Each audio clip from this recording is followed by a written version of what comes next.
When Rage released nearly a decade ago, John Carmack's vision had been straightforward. The man who coded Quake, the first mainstream 3D FPS, wanted to push the visual boundaries way out there one more time. While Idtech's engines haven't seen widespread industry use since the Idtech 3 days, and likely won't after the Bethesda buyout, each new iteration of their engine is something to look forward to, showcasing as they do the majority of the technical highlights of their particular generation. You just need to have one look at 2016's Doom to understand what we're talking about. GPU particles, high-poly models, physically based rendering, and more. The entire gamut of 8th gen AAA visual effects is served on a platter here. Rage 2 is a strange case. It's id Software IP, but wasn't developed by id. It borrows heavily from the Doom reboot's gameplay, but was built on the same engine as Just Cause 4, a title that's the polar opposite of Doom in terms of hardware optimization. And its color palette is as far as possible from the brown shooter aesthetic id is famous for. With Idtech 5 and Rage, John Carmack and company tried to revolutionize the industry with a unique tech, Megatexturing, that ultimately didn't pan out as intended. A lot of focus elsewhere, in the lighting department for instance, meant that at launch, Rage was in the peculiar position of looking both better and worse than its AAA counterparts at the same time. Rage 2, in fact, has ditched the Idtech engine entirely, having been built on Avalanche's Apex engine of Just Cause fame. Why the big change, and especially with an IP id had developed specifically to showcase a new engine back in 2011? And what makes Rage 2 tick at the technical level? Let's find out here, but first, let's go back in history and have a look at the technical highlights of 2011's Rage. Rage and Idtech 5. What went wrong?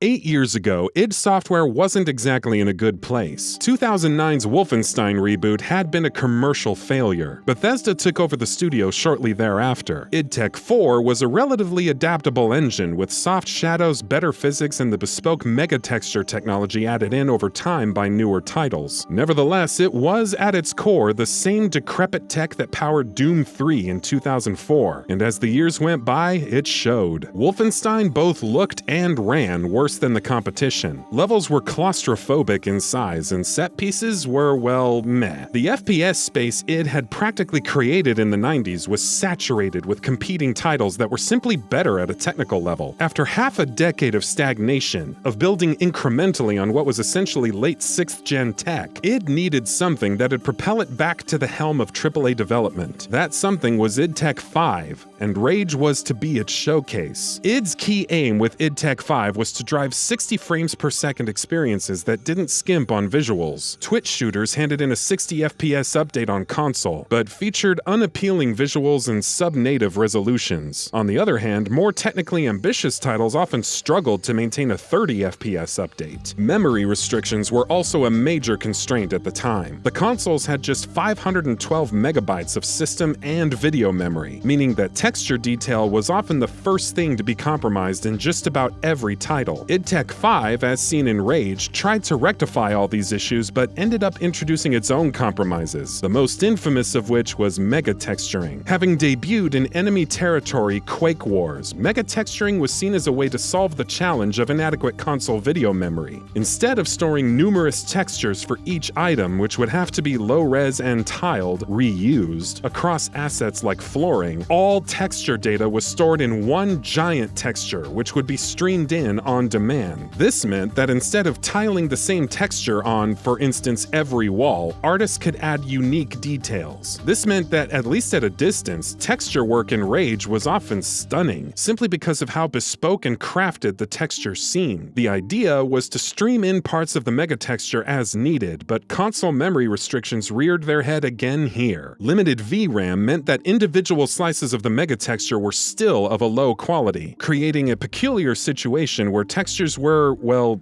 good and terrible at the same time. Fire up Rage and you'll see what we mean. At moderate distances, the artwork holds up well even today, but get close to any wall and it'll turn into a blurry mess. The emphasis on 60 FPS meant that id compromised elsewhere. Dynamic lighting was almost completely absent in Rage, with most shadows baked into the megatexture. In order for pre-computed shadows to work, objects have to be, well, static. Rage features some of the least impressive physics we've seen seen in a 7th-gen title. Since nearly all objects featured baked shadows, few in-game objects are interactable. The overall effect is of a title that looks good in action but turns into a muddy, static mess if you take a closer look at anything. Performance was good on console, and the visuals were better than those in the vast majority of 60 FPS console shooters. As we've mentioned, the engine was crafted with a specific target in mind: 60 FPS experiences on the memory-constrained 7th-gen consoles. A lot was compromised in order to get there, from lighting quality to physics to fine texture detail. When the 8th-gen consoles arrived a surfeit of VRAM, Idtech 5 simply became redundant. A handful of other Bethesda-published titles, including Dishonored 2 and The Evil Within, made use of the engine, but this was more on account of the fact that Idtech 6 wasn't ready until 2016. Idtech 6 had the same goal as Idtech 5, hand in great-looking 60 FPS experiences on console, but the target hardware was much different, and much closer to PC than the 7th-gen consoles were. Idtech 6 ditched Megatexturing entirely. The much larger pool of VRAM available on PS4 and Xbox One made memory constraints a thing of the past. Greater emphasis was placed on lighting. A clustered forward rendering approach allowed for a large number of dynamic lights on screen, without compromising performance. Materials also received a boost in quality with the use of physically based rendering. Idtech played to the strengths of the 8th-gen consoles here. Because they're so similar to PCs, this meant that Doom and Wolfenstein 2 ran great on a wide range of hardware. Even the modest RX 560 can hand in a locked 1080p 60 FPS experience with some settings pared back. When it was first announced a year ago, we expected Rage 2 to also make use of Idtech 6. It was the perfect fit for a Doom-inspired shooter. The engine had a track record of excellent performance scaling, and the IP was owned by Bethesda. It was something of a surprise then when Avalanche announced that they'd be using Just Cause's Apex engine. Apex engine. Performance implications. The decision to make use of Apex has a number of consequences. Among the most notable of these is in terms of performance. Idtech 6 is one of the most well-optimized engines of this console generation. It reliably hands in 60 FPS experiences with better visuals than many 30 FPS console titles. And ever since Rage, Idtech and Carmack made it their stated objective to get their games running at 60 FPS across platforms. The use of Apex changes things here. Avalanche's Just Cause games aren't well known for performing well. We're currently going through Just Cause 4 on an RX 480, equivalent to the Xbox One X's GPU at roughly 45 FPS. Apex's forte is elsewhere, in terms of physics, but we'll get there shortly. To get to the point, Rage 2 just doesn't run that well, at least at high settings. After the CPU bottlenecking debacle with Just Cause 3, Avalanche tweaked Apex to do more GPU, running more of the physics on the graphics hardware as opposed to the processor. While this means that Just Cause 4 and Rage 2 more reliably hit their target frame rates on console, it makes Apex games more demanding in terms of GPU resources, without necessarily looking better than the competition. Consequently, you'll need a GTX 1070 or thereabouts to reliably hit 60 FPS. And this is just at 1080p, mind you. This makes Rage 2 a pain to run on mid-tier hardware. Cards like the GTX 1060 and RX 480 580, designed to hit 60 FPS at 1080p, can only manage this with lowered settings. To put things in perspective, a GTX 1060 can run the original Rage at a locked 4K 60 FPS, but where Apex taketh in terms of performance, it giveth in terms of a whole host of visual and physics features that are well beyond what we've seen in Idtech 6 games till date. Physics, the apex of Apex.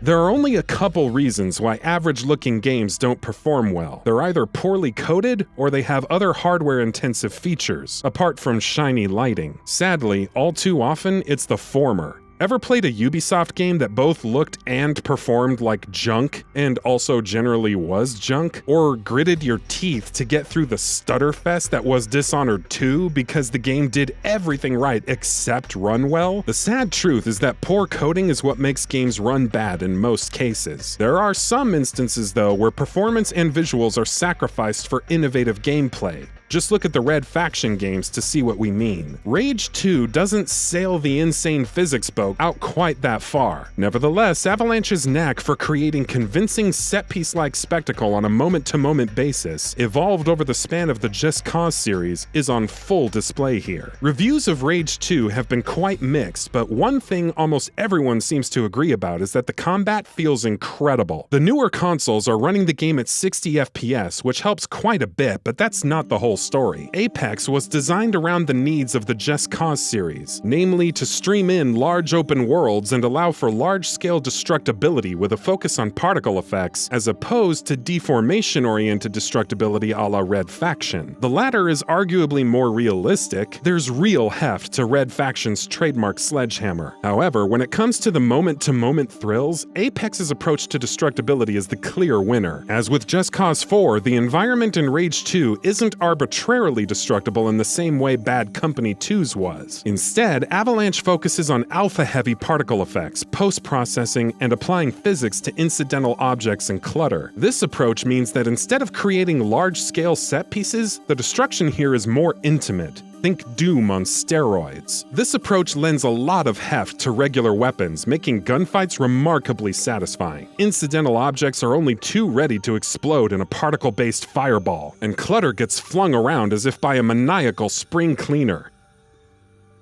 Models and animation.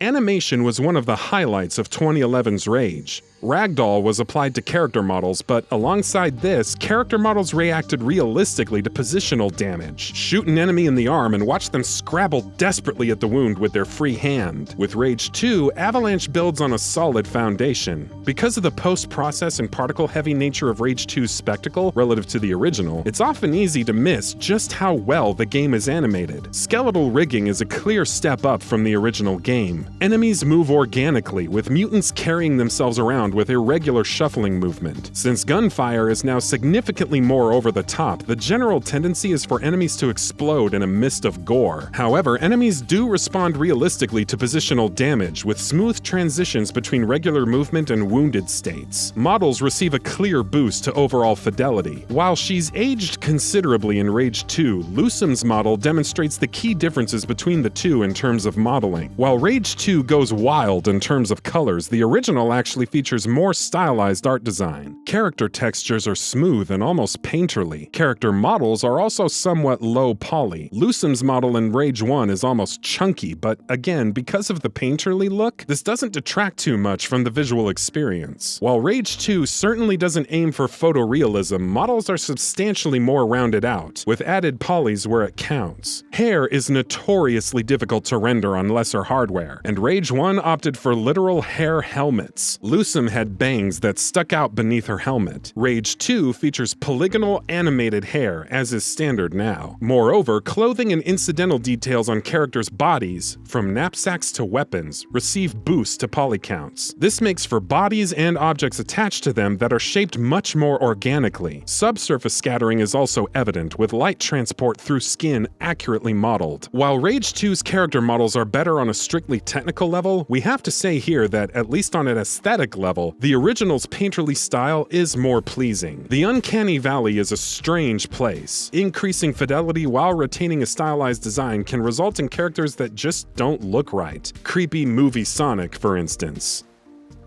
Lighting.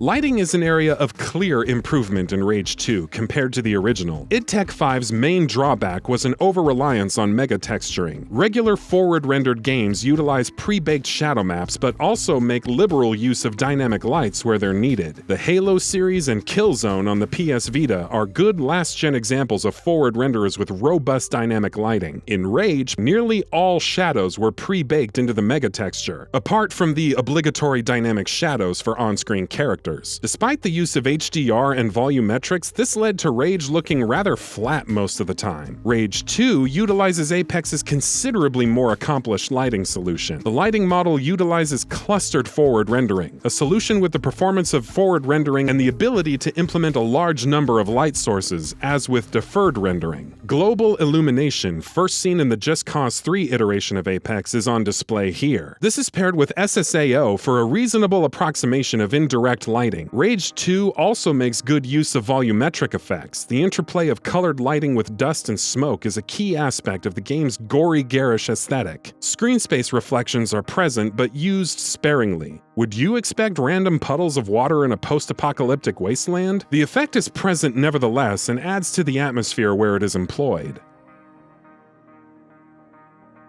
Post-processing.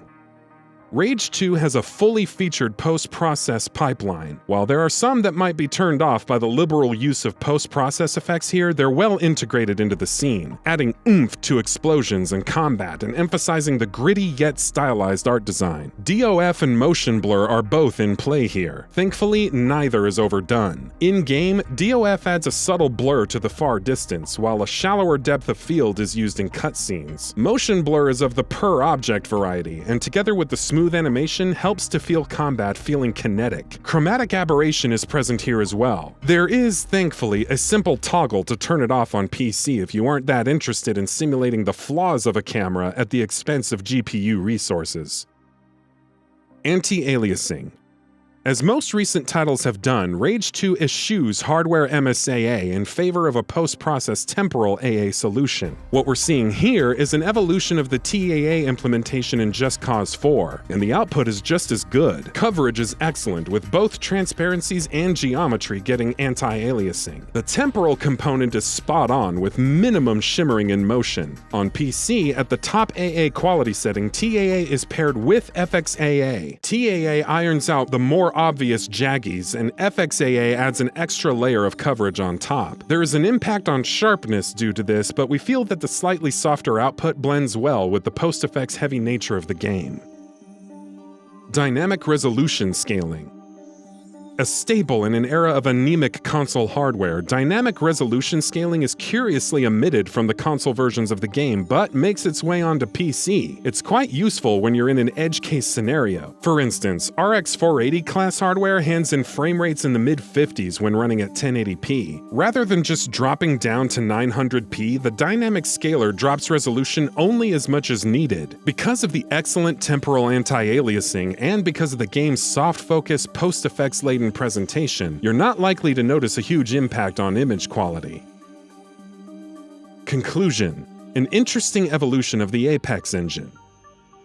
We were admittedly a bit worried last year when we got word that not only was Rage 2 not being developed by id, but that it would run on Avalanche's Apex engine. We were struggling to get Just Cause 3 to run somehow without horrible stutter at the time. Apex didn't make for a very good impression back then. We're pleasantly surprised with Rage 2 though. While performance remains an issue, at least on PC, the game itself is a joy to play, and the best of both worlds. Frenetic Doom-style shooting paired with Avalanche's signature propensity towards pyromania. Playing Rage 2 at the same time as Just Cause 4, we had an interesting experience in seeing exactly how Avalanche adapted their engine for a relatively more focused first-person experience. A decade ago, Carmack and id developed the original Rage with the goal of creating a fluid and good-looking shooter. While you'll definitely need faster hardware, Avalanche succeeded in doing much the same with Rage 2.